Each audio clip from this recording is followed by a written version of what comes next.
Good afternoon. I'm Lieutenant Eric Roeske, the Minnesota State Patrol.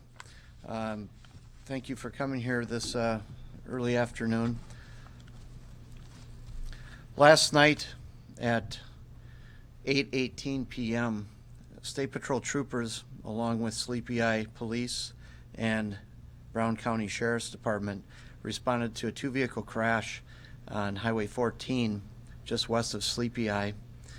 When troopers, officers, and deputies arrived, they found the crash involved a Pontiac Grand Prix and a Dodge pickup. The preliminary information, based on the investigation thus far, indicates the Grand Prix was westbound on Highway 14. And just for reference, on the screen over here to the left, the curve we're referring to, I'll just point it out to you, is right here. This is Sleepy Eye, and this is the curve that the crash occurred in. There's a set of S curves to the west of Sleepy Eye and Highway 14. This is where Highway 14 curves from the west to the south, is where the crash occurred. But the Pontiac Grand Prix, which was traveling westbound entering the curve, lost control, went into the eastbound lanes where a Dodge pickup was traveling in the opposite direction. The pickup struck the Pontiac Grand Prix in the in the passenger side, broadside. As a result, there were 5 occupants in the Grand Prix. The vehicle was driven by Kansas Adams. First name is Kansas, same as the state. Adams, common spelling, age 19, of Sleepy Eye, Minnesota. He suffered serious injuries. The 4 passengers in that vehicle all died as a result of the injuries they sustained. They were identified as Peyton Adams, age 17, of Sleepy Eye, who was believed to be the brother of the driver at Kansas. Caleb Quisenberry, age 17, of St. Peter. John Mangan, age 18, of Fairfax. And Tyler Hadley, age 20, of Sleepy Eye. All their names, spellings, and information are posted on the State Patrol website at this time. The driver of the other vehicle was identified as Douglas Wyborg, age 43, of New Ulm. Also in his vehicle were 2 children, his children, Jacob Wyborg, age 9, and Sydney Wyborg, age 7. Douglas, all 3 occupants sustained non-life-threatening injuries. Douglas was taken to the Sleepy Eye Hospital, and Jacob and Sydney were transported to Children's Hospital in Minneapolis, again with non-life-threatening injuries. Also, preliminary information indicates the road was icy at the time. There was some weather in that part of the state yesterday, which led to some icy roadways and snowy and icy roadways. Also, it should be noted that of the 5 passengers in the Grand Prix, the only one that we have confirmed was wearing a seatbelt is the surviving driver. It's unknown on the initial information. It was unclear if the front seat passengers was wearing a seatbelt, but none of the rear seat passengers were wearing a seatbelt. In the pickup truck, both the driver, Mr. Wyborg, and his 2 children were all wearing seatbelts at the time of the crash. Any questions? Any alcohol involved? At this time, there was no indication of alcohol on Mr. Wyborg. Regarding Kansas Adams or any of the passengers, it's unknown at this time. There was a substance believed to be marijuana located in the Pontiac Grand Prix. However, what, if any, role that may or may have played in this crash is yet to be determined. Can you tell us where they went to school, or if they were headed somewhere in a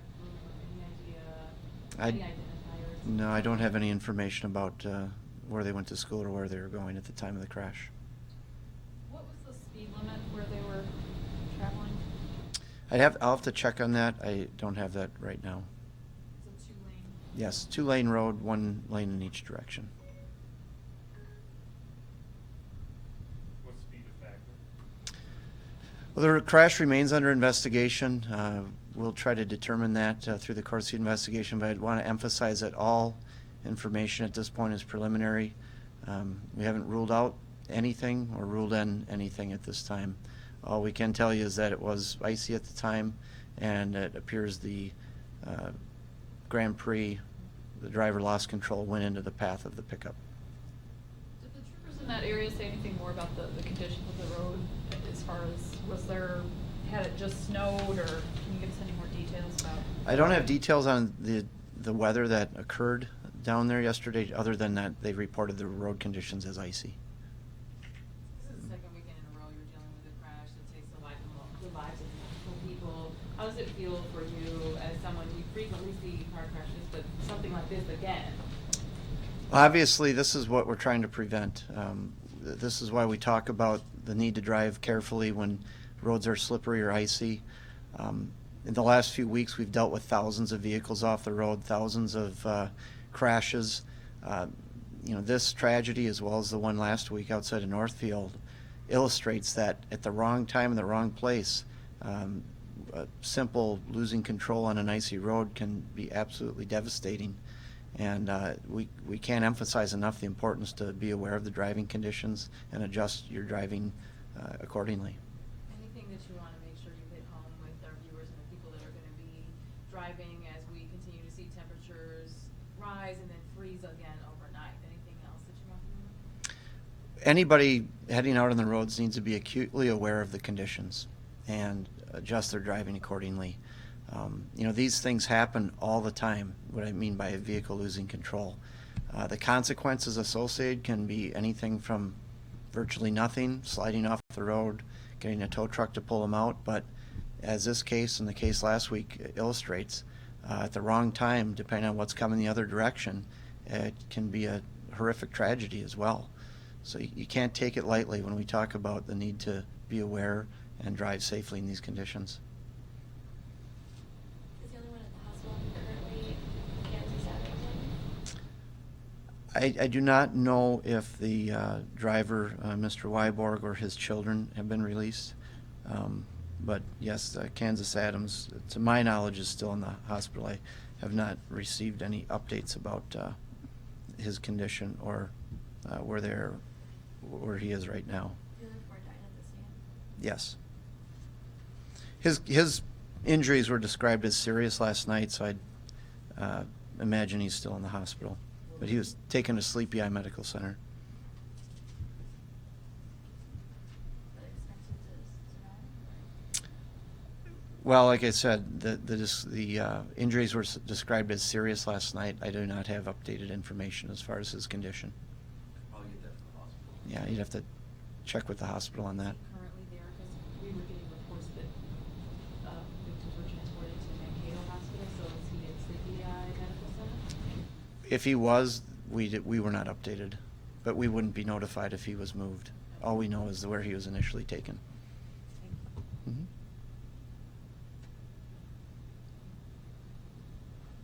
Any other questions about this crash or the recent incidents? I don't know the details of the pickup. I know that it was identified that the kids were sitting in the back seat, so I imagine it was either an extended cab or a crew cab, but I can't confirm which at this time. And the tests you said for alcohol that you had to waiting for? Yes. Yes. I have one more question. Sure. I know you said the passenger in the Grand Prix, it's unclear if the front passenger was wearing their seatbelt. Can you elaborate a little bit on that? I can't. That's where the vehicle was struck, so that with the damage that occurred to the vehicle, it's difficult to ascertain if it was on or not. Where are the 2 vehicles located now? They're being held for evidence at this time. Are you able to disclose where they're being held? No. It seems like curves in the road, it's always a dangerous thing. Mhm. Winter, summer, I don't know if it played in last week. Well, the tough part is we need to investigate these crashes thoroughly before we can identify factors, and by that time usually the media coverage and the attention is gone. So we can only look at what we know at this time, and this is an icy road, multiple young people in a vehicle, losing control apparently and crossing into oncoming traffic. Virtually the identical situation as last week outside of Northfield, which is also almost the exact situation we had 2 years ago on I-94 with the North Dakota State students when they crossed over into oncoming traffic on I-94 and were killed. So while we can't always pin down exactly what happened, I don't think you can ignore the fact that it's a group of young people on a day where it's snow, icy, slippery, whatever the case, less than ideal conditions, losing control and going into oncoming traffic. Is this preventable? You know, we need to investigate it thoroughly before we identify factors, but you know, there are some commonalities with these crashes, and like I said, when the last weather event we had 2 weeks ago, thousands of vehicles off the road, thousands of vehicles lost control, but at the wrong time in the wrong place, it costs lives. And while it may seem like no big deal to the person who goes in the ditch and they get pulled out and go home safely, this illustrates that at any time it can cost someone their life as well. Is this a known trouble spot? Accidents? Not that I'm aware of. I don't have statistical information, but I guess regardless of the history of the intersection, it's not about the roadway, it's about the people driving on it. And I don't want to, you know, these families are suffering a horrific tragedy. I certainly don't want to, you know, make them feel worse or point the finger, because we don't know specifically what happened, but what we do know is a vehicle lost control on an icy road and went into the path of another for the second time in 2 weeks, resulting in a total of 7 lives lost. And that's something we don't want to have to be here again talking about. All right, thank you.